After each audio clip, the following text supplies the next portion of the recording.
Mahjong, Hundun, and Chinese culture. Xiefeng. September 29, 2007. The root of Chinese culture is chaos, or rather, the major vein of Chinese culture is chaos, culture rather than Confucianism, Buddhism, or Taoism. Chaos, culture is fully aligned with the Tao of the greatest creator. However, chaos implies disorder, which makes it difficult to accurately convey the way of the greatest creator.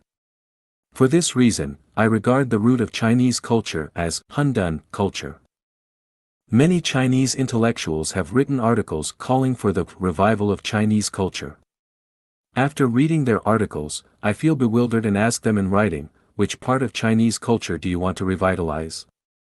None of them can provide a clear answer or explanation. This shows that those who call for a revival of Chinese culture only have good intentions but lack a clear understanding of what Chinese culture truly is. In essence, Chinese culture is Hundun culture, and the revival of Chinese culture means the revival of Hundun culture. Fuxi is regarded as the cultural ancestor of the Chinese nation, whose main cultural contributions are the Hichu Luoshu and the Bagua, 8 trigrams. Traditional Chinese cultural elements such as Taiji, the Bagua, 8 trigrams, the Book of Changes, I Ching, Liujia, Jiuxing, and Feng Shui all trace their origins to his teachings. Hichu Luoshu also forms the foundation for the theory of meridians and acupuncture points in traditional Chinese medicine, as well as for disciplines such as the Book of Changes, I Ching, Feng Shui, the principles of yin and yang and the 5 elements, Batzi, 8 characters of birth time, Zaiwidishu, date selection, divination, and necromancy. The Hichu Luoshu embodies the Hundunic phenomenon, depicting the cosmic vision Fuxi attained through his spiritual connection and unity with the universe. The essence of Hundun is the holographic nature of the universe. It is vast enough to encompass everything yet small enough to exclude nothing. Every phenomenon and every object has a Hundunic connection to the universe. Nothing exists independently, and no phenomenon occurs in isolation. To illustrate this more vividly, the flapping of a butterfly's wings in Alaska may trigger a storm at the Cape of Good Hope in South Africa, and a cough from an Inuit in the Arctic could cause someone in Australia to fall from a building. Through my analysis of human thinking, I have discovered that the most profound form of thinking is Hundunic thinking, followed by formless thinking, Taiji thinking, visualized thinking, illusory thinking, and so on. Confucian thinking is materialistic thinking, the most basic level of thinking.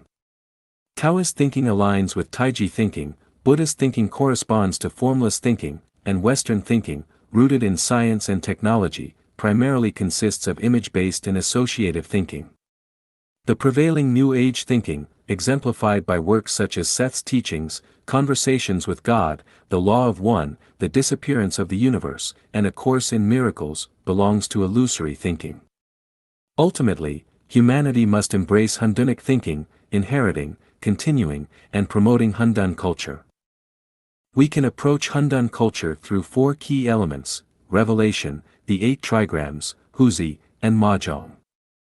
Revelation means observing the celestial phenomena in the sky, studying the laws of the earth, studying the patterns of animals and plants, examining oneself and the immediate surroundings, and contemplating external things and the distant world. In other words, it allows direct dialogue with the greatest creator. My work, The Chapter of Revelation, may serve as an introduction for others to explore deeper insights. The Bagua, 8 trigrams, illustrate the process. Wuji generates Taiji, and Taiji generates Yin and Yang. Yin and Yang generate the 4 symbols generate the 8 trigrams, the 8 trigrams generate the 64 hexagrams, and the 64 hexagrams give rise to all phenomena in the universe. By comprehending the transformations of the 64 hexagrams, one can grasp the interplay between change and permanence and understand Hundunic principles. Huzi was the teacher of Lizi. Huzi skillfully applied Hundunic principles, and by studying him, we can understand the essence of the Hundunic phenomenon. Mahjong is a game widely enjoyed by the Chinese. Do not underestimate Mahjong, it is a manifestation of Hundunic principles. A standard set of Mahjong consists of 136 tiles, including 4 east, 4 south, 4 west, 4 north, 4 center, 4 fa, 4 white, 36 jiao, 36 bing, and 36 wan. These tiles combine to form an astronomical number of possible arrangements. Thus, even if one plays Mahjong every day for a lifetime, they may never encounter the exact same combination twice. The game feels like a labyrinth. You may grasp the outcomes but not the underlying causes.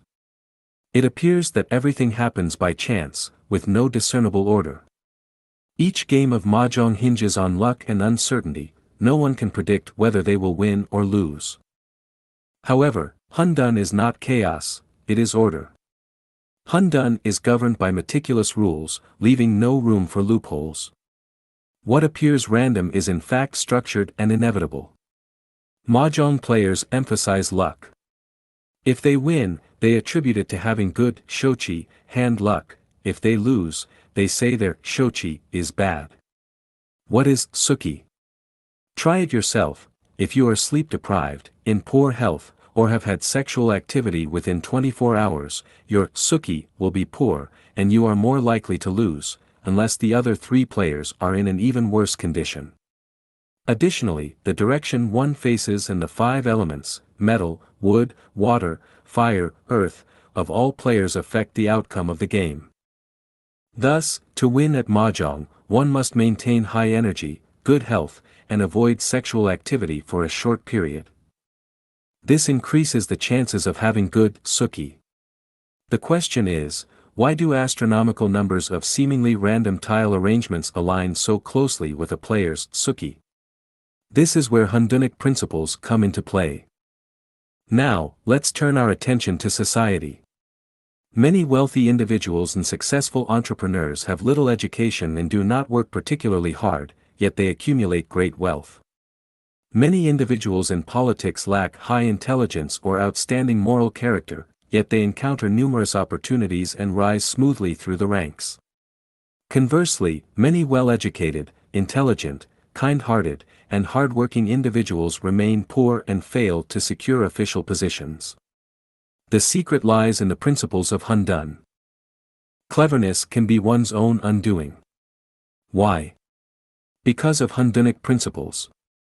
Mr. Zhang Baosheng, a renowned figure in China's field of special abilities, had little formal education, yet his mind operates in a Hundunic state. This is the secret to his abilities.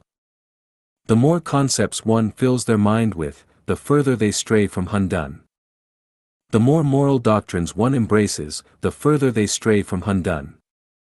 The more knowledge one accumulates and the more one pursues rationality, the further they stray from Hundun. The more rules one masters, the further they stray from Hundun. The more one seeks, the further they stray from Hundun. How can one draw closer to Hundun? Laozi advised us to return to the state of a newborn baby. Jesus Christ urged, become like little children. Zhang Sanfeng declared, to follow the mundane is to remain mortal, to transcend it is to become immortal. The key lies in reversing the ordinary. Buddha taught, detach from all forms, and let your mind dwell nowhere.